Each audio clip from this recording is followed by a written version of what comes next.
भगवान श्रीहरि के दशावतार की कथाएं। भगवान श्रीहरि विष्णु ने धर्म की रक्षा हेतु हर काल में अवतार लिया। वैसे तो भगवान विष्णु के अनेक अवतार हुए हैं, लेकिन उनमें 10 अवतार ऐसे हैं जो प्रमुख रूप से स्थान पाते हैं। यहाँ पाठकों के लिए प्रस्तुत है भगवान श्रीहरि विष्णु के 10 अवतार यानी दशावतार की पौराणिक एवं प्रामाणिक कथाएं। 1. मत्स्य अवतार। पुराणों के अनुसार भगवान विष्णु ने सृष्टि को प्रलय से बचाने के लिए मत्स्यावतार लिया था। इसकी कथा इस प्रकार है। कृतयुग के आदि में राजा सत्यव्रत हुए। राजा सत्यव्रत एक दिन नदी में स्नान कर जलांजलि दे रहे थे। अचानक उनकी अंजलि में एक छोटी सी मछली आई। उन्होंने देखा तो सोचा वापस सागर में डाल दूं, लेकिन उस मछली ने बोला, आप मुझे सागर में मत डालिए, अन्यथा बड़ी मछलियां मुझे खा जाएंगी। तब राजा सत्यव्रत ने मछली को अपने कमंडल में रख लिया। मछली और बड़ी हो गई तो राजा ने उसे अपने सरोवर में रखा। तब देखते ही देखते मछली और बड़ी हो गई। राजा को समझ आ गया कि यह कोई साधारण जीव नहीं है। राजा ने मछली से वास्तविक स्वरूप में आने की प्रार्थना की। राजा की प्रार्थना सुन साक्षात 4 भुजाधारी भगवान विष्णु प्रकट हो गए और उन्होंने कहा कि ये मेरा मत्स्यावतार है। भगवान ने सत्यव्रत से कहा, सुनो राजा सत्यव्रत, आज से 7 दिन बाद प्रलय होगी। तब मेरी प्रेरणा से एक विशाल नाव तुम्हारे पास आएगी। तुम सप्त ऋषियों, औषधियों, बीजों व प्राणियों के सूक्ष्म शरीर को लेकर उसमें बैठ जाना। जब तुम्हारी नाव डगमगाने लगेगी, तब मैं मत्स्य के रूप में तुम्हारे पास आऊंगा। उस समय तुम वासुकी नाग के द्वारा उस नाव को मेरे सींग से बांध देना। उस समय प्रश्न पूछने पर मैं तुम्हें उत्तर दूंगा, जिससे मेरी महिमा जो परब्रह्म नाम से विख्यात है, तुम्हारे हृदय में प्रकट हो जाएगी। तब समय आने पर मत्स्य रूपधारी भगवान विष्णु ने राजा सत्यव्रत को तत्वज्ञान का उपदेश दिया, जो मत्स्य पुराण नाम से प्रसिद्ध है। 2. कूर्म अवतार। धर्म ग्रंथों के अनुसार भगवान विष्णु ने कूर्म, कछुए का अवतार लेकर समुद्र मंथन में सहायता की थी। भगवान विष्णु के कूर्म अवतार को कच्छप अवतार भी कहते हैं। इसकी कथा इस प्रकार है। एक बार महर्षि दुर्वासा ने देवताओं के राजा इंद्र को श्राप देकर श्रीहीन कर दिया। इंद्र जब भगवान विष्णु के पास गए तो उन्होंने समुद्र मंथन करने के लिए कहा। तब इंद्र भगवान विष्णु के कहे अनुसार दैत्यों व देवताओं के साथ मिलकर समुद्र मंथन करने के लिए तैयार हो गए। समुद्र मंथन करने के लिए मंदराचल पर्वत को मथानी एवं नागराज वासुकी को नेति बनाया गया। देवताओं और दैत्यों ने अपना मतभेद भुलाकर मंदराचल को उखाड़ा और उसे समुद्र की ओर ले चले, लेकिन वे उसे अधिक दूर तक नहीं ले जा सके। तब भगवान विष्णु ने मंदराचल को समुद्र तट पर रख दिया। देवता और दैत्यों ने मंदराचल को समुद्र में डालकर नागराज वासुकी को नेति बनाया, किंतु मंदराचल के नीचे कोई आधार नहीं होने के कारण वह समुद्र में डूबने लगा।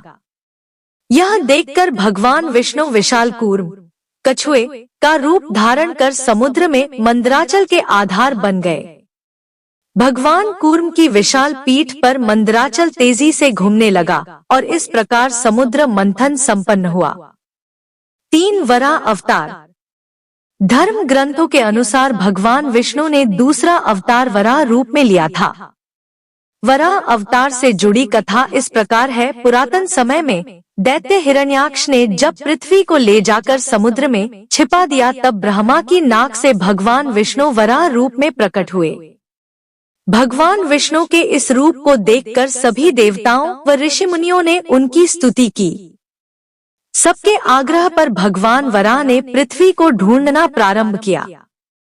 अपनी थूथनी की सहायता से उन्होंने पृथ्वी का पता लगा लिया और समुद्र के अंदर जाकर अपने दांतों पर रखकर वे पृथ्वी को बाहर ले आए। जब हिरण्याक्ष दैत्य ने यह देखा तो उसने भगवान विष्णु के वराह रूप को युद्ध के लिए ललकारा। दोनों में भीषण युद्ध हुआ। अंत में भगवान वराह ने हिरण्याक्ष का वध कर दिया। इसके बाद भगवान वराह ने अपने खुरों से जल को स्तंभित कर उस पर पृथ्वी को स्थापित कर दिया। 4. भगवान नृसिंह। भगवान विष्णु ने नृसिंह अवतार लेकर दैत्यों के राजा हिरण्यकशिपु का वध किया था। इस अवतार की कथा इस प्रकार है। धर्म ग्रंथों के अनुसार दैत्यों का राजा हिरण्यकशिपु स्वयं को भगवान से भी अधिक बलवान मानता था। उसे मनुष्य, देवता, पक्षी, पशु न दिन में, न रात में, न धरती पर, न आकाश में, न अस्त्र से, न शस्त्र से मरने का वरदान प्राप्त था। उसके राज में जो भी भगवान विष्णु की पूजा करता था उसको दंड दिया जाता था। उसके पुत्र का नाम प्रहलाद था। प्रहलाद बचपन से ही भगवान विष्णु का परम भक्त था। यह बात जब हिरण्यकशिपु का पता चली तो वह बहुत क्रोधित हुआ और प्रहलाद को समझाने का प्रयास किया, लेकिन फिर भी जब प्रहलाद नहीं माना तो हिरण्यकशिपु ने उसे मृत्युदंड दे दिया।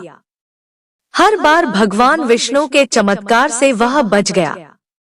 हिरण्यकशिपु की बहन होलिका, जिसे अग्नि से न जलने का वरदान प्राप्त था, वह प्रहलाद को लेकर धधकती हुई अग्नि में बैठ गई। तब भी भगवान विष्णु की कृपा से प्रहलाद बच गया और होलिका जल गई। जब हिरण्यकशिपु स्वयं प्रहलाद को मारने ही वाला था तब भगवान विष्णु नृसिंह का अवतार लेकर खंबे से प्रकट हुए और उन्होंने अपने नाखूनों से हिरण्यकशिपु का वध कर दिया। 5. वामन अवतार। सत्ययुग में प्रहलाद के पौत्र दैत्यराज बलि ने स्वर्गलोक पर अधिकार कर लिया। सभी देवता इस विपत्ति से बचने के लिए भगवान विष्णु के पास गए। तब भगवान विष्णु ने कहा कि मैं स्वयं देव माता अदिति के गर्भ से उत्पन्न होकर तुम्हें स्वर्ग का राज्य दिलाऊंगा। कुछ समय पश्चात भगवान विष्णु ने वामन अवतार लिया। एक बार जब बलि महान यज्ञ कर रहा था तब भगवान वामन बलि की यज्ञशाला में गए और राजा बलि से 3 पग धरती दान में मांगी। राजा बलि के गुरु शुक्राचार्य भगवान की लीला समझ गए और उन्होंने बलि को दान देने से मना कर दिया। लेकिन बलि ने फिर भी भगवान वामन को 3 पग धरती दान देने का संकल्प ले लिया। भगवान वामन ने विशाल रूप धारण कर एक पग में धरती और दूसरे पग में स्वर्ग लोक नाप लिया। जब तीसरा पग रखने के लिए कोई स्थान नहीं बचा तो बलि ने भगवान वामन को अपने सिर पर पग रखने को कहा। बलि के सिर पर पग रखने से वह सुतल लोक पहुंच गया। बलि की दानवीरता देखकर भगवान ने उसे सुतल लोक का स्वामी भी बना दिया। इस तरह भगवान वामन ने देवताओं की सहायता कर उन्हें स्वर्ग पुनः लौटाया। 6. श्री राम अवतार।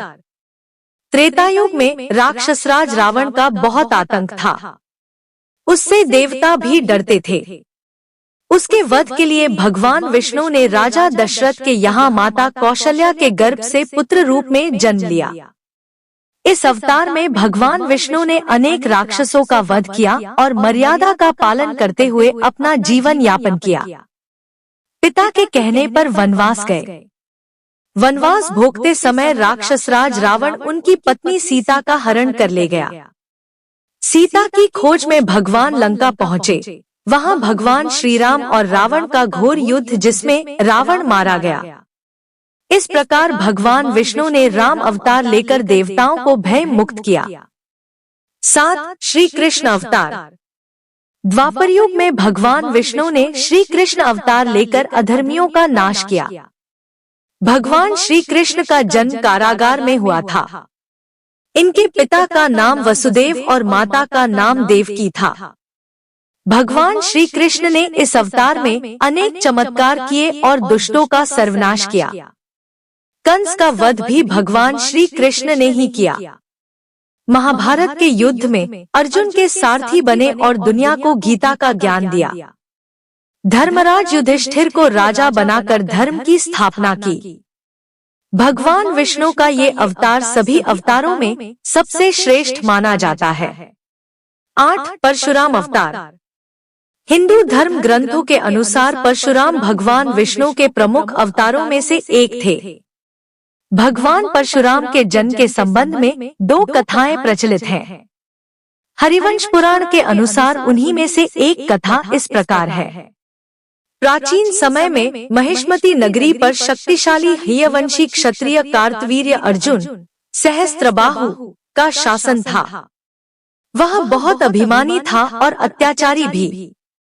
एक बार अग्निदेव ने उससे भोजन कराने का आग्रह किया। तब सहस्त्रबाहु ने घमंड में आकर कहा कि आप जहाँ से चाहें भोजन प्राप्त कर सकते हैं, सभी और मेरा ही राज है। तब अग्निदेव ने वनों को जलाना शुरू किया। एक वन में ऋषि आपस तपस्या कर रहे थे। अग्नि ने उनके आश्रम को भी जला डाला। इससे क्रोधित होकर ऋषि ने सहस्त्रबाहु को श्राप दिया कि भगवान विष्णु परशुराम के रूप में जन्म लेंगे और न सिर्फ सहस्त्रबाहु का नहीं बल्कि समस्त क्षत्रियों का सर्वनाश करेंगे। इस प्रकार भगवान विष्णु ने भार्गव कुल में महर्षि जमदग्नि के 5वें पुत्र के रूप में जन्म लिया। 9 बुद्ध अवतार। धर्म ग्रंथों के अनुसार बौद्ध धर्म के प्रवर्तक गौतम बुद्ध भी भगवान विष्णु के ही अवतार थे, परंतु पुराणों में वर्णित भगवान बुद्धदेव का जन्म गया के समीप कीकट में हुआ बताया गया है और उनके पिता का नाम अजन बताया गया है। यह प्रसंग पुराण वर्णित बुद्धावतार का ही है। एक समय दैत्यों की शक्ति बहुत बढ़ गई। देवता भी उनके भय से भागने लगे। राज्य की कामना से दैत्यों ने देवराज इंद्र से पूछा कि हमारा साम्राज्य स्थिर रहे, इसका उपाय क्या है। तब इंद्र ने शुद्ध भाव से बताया कि सुस्थिर शासन के लिए यज्ञ एवं वेद विहित आचरण आवश्यक है। तब दैत्य वैदिक आचरण एवं महायज्ञ करने लगे, जिससे उनकी शक्ति और बढ़ने लगी।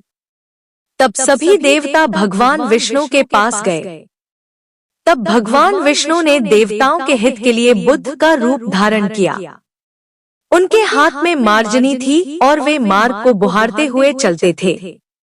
इस प्रकार भगवान बुद्ध दैत्यों के पास पहुँचे और उन्हें उपदेश दिया कि यज्ञ करना पाप है।